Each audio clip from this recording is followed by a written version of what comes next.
Լոռու մարզ մարզի կարգավիճակ ունեցող վարչատարածքային միավոր Հայաստանի հյուսիսում։ Մարզկենտրոնը եւ ամենախոշոր քաղաքը Վանաձորն է։ Լոռու մարզը բնակչության թվով առաջին մարզն է։ Մարզն իր բոլոր հարևան մարզերի եւ Վրաստանի հետ կապվում է բարեկարգ ավտոխճուղիներով։ Այստեղ 10-ից 11-րդ դարերում գոյություն է ունեցել հայկական անկախ պետություն՝ Լոռու թագավորությունը։ Մարզի մի մասը հանդիսացել է Զաքարյանների տոհմական կալվածքը։ Տարածքի մեծությամբ երրորդն է հանրապետությունում եւ զբաղեցնում է Հայաստանի տարածքի 12.7%-ը։ Տարածքը զբաղեցնում է պատմական Հայաստանի Գուգարդ նահանգի արևելյան կեսը։ Սահմանամերձ բնակավայրերն են Արծնին, Ապավենը, Ձորամուտը, Պաղաղբյուրը եւ Ջիլիզան։ Լոռու մարզը ընդգրկում է Դեբետ գետի ավազանը ամբողջությամբ եւ ունի ոչ հարթ ռելիեֆ, եւ տարածքի մոտ 80%-ը զբաղեցնում են լեռնաշղթաները եւ խոշոր լեռները։ Նրա տարածքում են ձգվում Ջավախքի, Բազումի, Փամբակի, Գուգարած, Վիրահայոց, Հալաբի լեռնաշղթաները։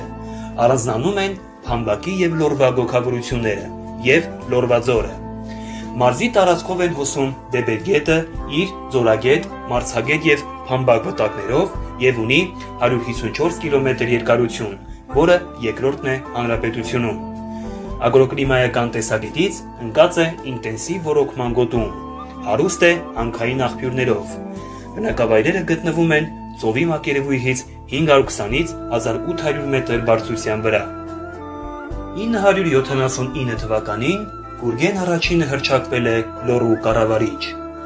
Թագավորություն հռչակվելու առաջիկա տարիներին որպես պետության անվանում հիշատակվում էր Լոռու թագավորությունը,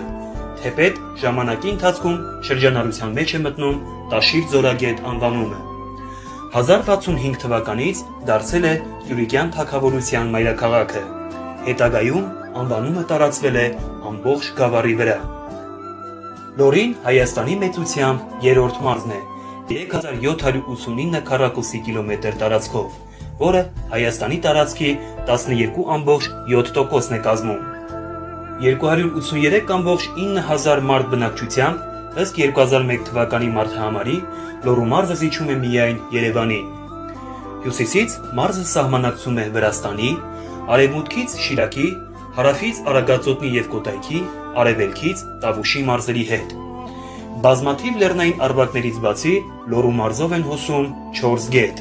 Դեբետ, Ձորագետ, Տաշիր գետ, Փամբակ եւ Աղստև։ Լոռու մարզում ծովի մակերևույթից բարձրագույն կետը Աչքասար լեռնագագաթն է, որը ունի 3196 մետր բարձրություն, ամենացածրը Դեբետ գետի ստորին հոսանքի շրջանը մոտ 380 մետր բարձրություն։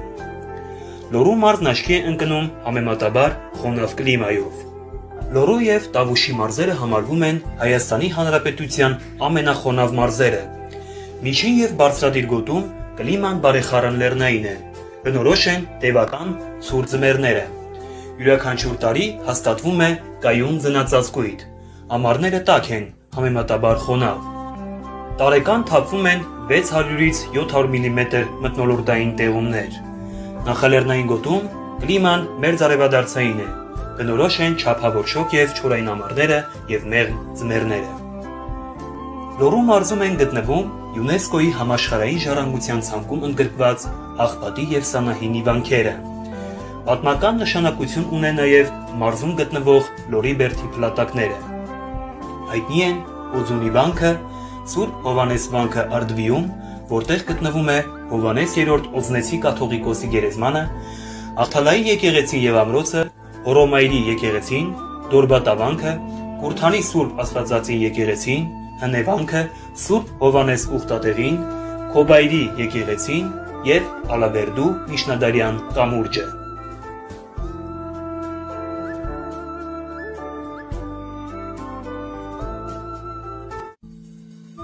Լոռու մարզի մարզկենտրոնը Վանաձորն է, որը նախկինում կոչվել է Մեծ Ղարաքիլիսա կամ Կիրովական։ Անցած դարասկզբին եղել է ոչ մեծ գյուղաքաղաք։ Որպես քաղաքային բնակավայր ձևավորվել է 1930-ական թվականներին, իսկ բուռն զարգացում ապրել է 1950-ական թվականներից սկսած։ Այժմ Վանաձորը Հայաստանի բազմաճյուղ արդյունաբերության, ինչպես նաև կրթական, գիտական, առողջապահական ու մշակութային հիմնարկների համեմատաբար զարգացած ցանց ունեցող կենտրոններից է, երկաթուղային ու ավտոխճուղային ճանապարհների կարևոր հանգույցը։ Վանաձորը իր մարդաշատությամբ երկրի երրորդ քաղաքն է։ Ալավերդին նշանավոր է նրանով, որ դեռևս 19-րդ դարի վերջին այստեղ կառուցվել է Հայաստանի ծանր արդյունաբերության առաջնեկը՝ Մանես պղնձոծուլական գործարանը։ Նա եղել է մետալուրգիայի ամենահզոր ձեռնարկությունը Անդրկովկասում եւ տվել է Ռուսաստանում արտադրվող պղնձի 1/4 մասը։ 1980-ական թվականների վերջերին շրջակա միջավայրը աղտոտելու պատճառով արտադրությունը կանգնեցվեց, այժմ չի աշխատում։ 1988 թվականի աղետալի երկրաշարժը մեծ վնաս հասցրեց նաև Լոռու մարզի արդյունաբերությանը։ Շատ գործարաններ ու ֆաբրիկաներ հիմնովին ավերվեցին։ Այժմ դրանց մի մասը վերականգնվում ու վերագործարկվում է։ Մարզի Դսեղ գյուղում է ծնվել ամենայն հայոց բանաստեղծ Հովհաննես Թումանյանը, որտեղ էլ գտնվում է նրա տուն-թանգարանը։ Լոռու մարզն առանձնանում է ջրագրական խիտ ցանցով, որը պայմանավորված է տարածքի երկրաբանական եւ ջրաերկրաբանական կառուցվածքով, ռելիեֆի առանձնահատկություններով եւ մթնոլորտային առատտեղումներով։ Ջրի մանրէաբանական անալիզների հետազոտությունների տվյալները վկայում են, որ մարզի խմելու ջրի աղբյուրները ունեն բարձր որակական հատկանիշներ։ Մարզի տարածքում հոսում են 1356 գետեր եւ գետակներ, որոնց ընդհանուր երկարությունը 3505 կիլոմետր է։ Նրանցից միայն 55-ը ունեն 10 եւ ավելի կիլոմետր երկարություն։ Լոռու մարզի գետերի ջրերը հիմնականում օգտագործվում են էներգետիկ եւ ոռոգման նպատակներով։ Դեբետ գետի խոշոր աղտոտողներից են համարվում մարզի խոշոր արդյունաբերական ձեռնարկությունները։ Վանաձոր քաղաքում գործում է կոյուղու մաքրման մեխանիկական կենսաբանական կայան, որով անցնող կեղտաջրերի հոսքը կազմում է 30 լիտր վայրկյան, կատարվում է միայն մասնակի մեխանիկական մաքրում։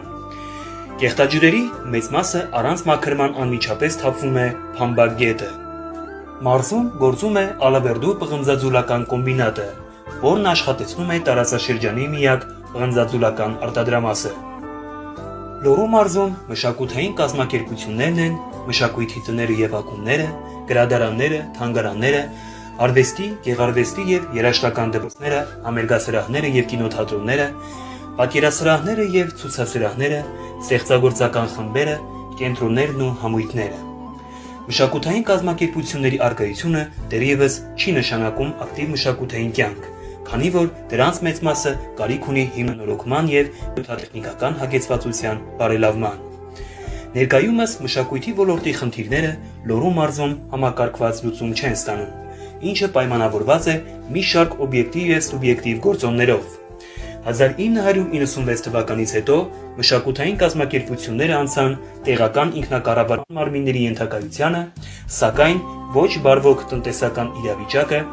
ընդհանուր ռազմավարական եւ զարգացման հեռանկարային համագործակցության ծրագրերի բացակայությունը հնարավորություններ չէին ընձեռնում Լոռու մարզում մշակութային կյանքի արդյունավետ եւ լիարժեք գործունեության կազմակերպմանը։ Արդյունքում դիտարժան եւ բավարար մշակութային ենթակառուցվածքների խիստ պակաս է զգացվում, ինչը մարզի մշակութային հատվածները թե ներքին, թե ներգնա այցելությունների հյուրընկալման համար ցանկալի արդյունքներ չեն ապահովում։